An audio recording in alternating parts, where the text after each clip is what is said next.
बिस्मिल्लाहिर्रहमानिर्रहीम। अस्सलाम वालेकुम। आप YouTube चैनल देख रहे हैं और मैं हूं डॉक्टर जुनैद। आइए आज बात करते हैं रोज़े के फ़वाइद के बारे में। फास्टिंग या रोज़े की प्रैक्टिस हमारे दीन इस्लाम के अलावा सदियों से बेशुमार मज़ाहिब और कल्चर्स में देखने को मिलती है। इसके वेट लॉस और ब्लड शुगर से लेकर हमारे जिस्म को मुख्तलिफ बीमारियों से महफूज रखने तक लातादाद बेनिफिट्स हैं। आज हम आपको फास्टिंग या रोज़े के चंद ऐसे बेनिफिट्स बताएंगे जिनको साइंस भी एंडोर्स करती है। तो पहले नंबर पे है promote blood sugar control. Fasting हमारे जिस्म में इंसुलिन की सेंसिटिविटी को इंक्रीज कर देती है। इंसुलिन एक ऐसा हार्मोन है जो हमारे जिस्म में मौजूद ग्लूकोज को सेल्स तक लेके जाता है और इस तरह से हमें एनर्जी मिलती है। टाइप 2 डायबिटीज़ के अंदर इंसुलिन की सेंसिटिविटी कम हो जाती है।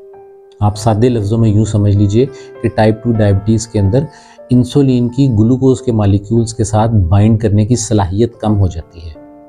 इस तरह से हमारे ब्लड के अंदर ग्लूकोज की मिकदार ज़्यादा हो जाती है। जब हम रोज़ा रखते हैं तो इंसुलिन के मॉलिक्यूल्स को रेस्ट करने का मौका मिलता है और उनकी ग्लूकोज के मॉलिक्यूल के साथ बाइंड करने की सलाहियत या कैपेसिटी इंक्रीज़ हो जाती है।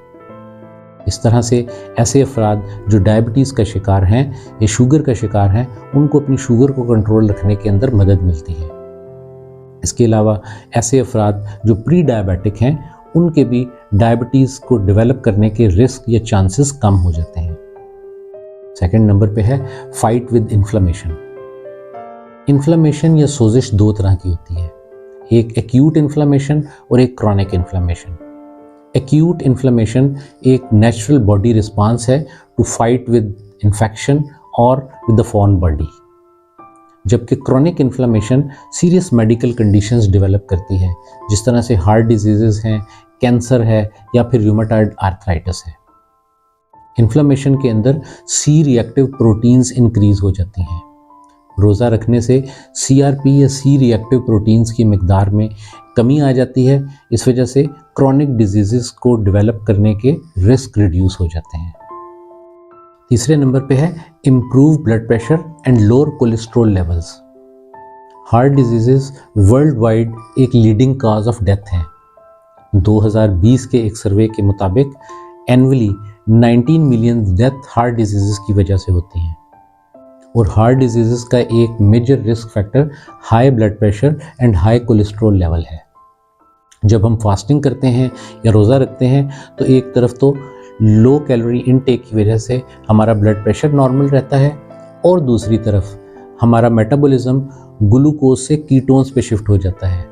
इस तरह से हमारी बॉडी लिपिड्स को स्टोर करने की बजाय उनको यूटिलाइज करना शुरू कर देती है और हमारे कोलेस्ट्रॉल लेवल रिड्यूस हो जाते हैं, डाउन हो जाते हैं और हार्ट डिजीज़ेस के रिस्क रिड्यूस हो जाते हैं।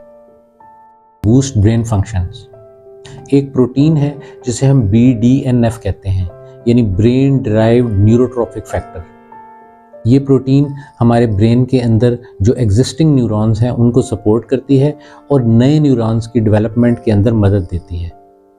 जब हम रोज़े से होते हैं या फास्टिंग करते हैं तो BDNF के लेवल्स इंक्रीज हो जाते हैं और हमारी ब्रेन हेल्थ इंप्रूव रहती है और neuro degenerative diseases like Alzheimer है या पार्किंसन है, उनके रिस्क जो है वो रिड्यूस हो जाते हैं। उसके बाद आ जाता है increases growth hormone level. Growth hormone एक ऐसा हार्मोन है जो हमारे जिस्म के लिए या हमारी हेल्थ के लिए बेहद ज़रूरी है।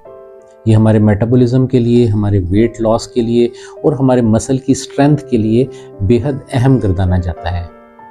फास्टिंग के ज़रिए ग्रोथ हार्मोन्स की मिकदार के अंदर इजाफा हो जाता है और हमारे मसल की स्ट्रेंथ और ओवरऑल बॉडी स्ट्रेंथ हमारी इंक्रीज़ हो जाती है। और last but not the least, weight loss. Fasting weight loss में बहुत मददगार साबित होती है। Due to low calorie intake रोज़ा वज़न रिड्यूस करने के अंदर बहुत हेल्पफुल साबित होता है। इसके अलावा फास्टिंग हमारे टेस्टोस्टेरोन लेवल्स को इम्प्रूव रखती है और हमारे ओवरऑल लाइफ स्पैन को इंक्रीज़ करती है। तो ये थे व्यूअर्स रोज़े के चंद बेनिफिट्स। लेकिन यहाँ पर एक बात याद रहे कि ये बेनिफिट्स या ये फ़वाइद आपको उस सूरत में मिल सकते हैं अगर आप अफ्तार के वक़्त चिकनाई, तली हुई चीज़ें और ओवर ईटिंग से परहेज़ करें। इसके ऊपर हम ऑलरेडी 1-2 वीडियोस बना चुके हैं। हम उम्मीद करते हैं कि आपको हमारी ये वीडियो भी पसंद आई होगी। मिलते हैं नेक्स्ट वीडियो में एक और टॉपिक के साथ। उस वक्त तक अपना ख्याल रखिएगा। अल्लाह निगहबान।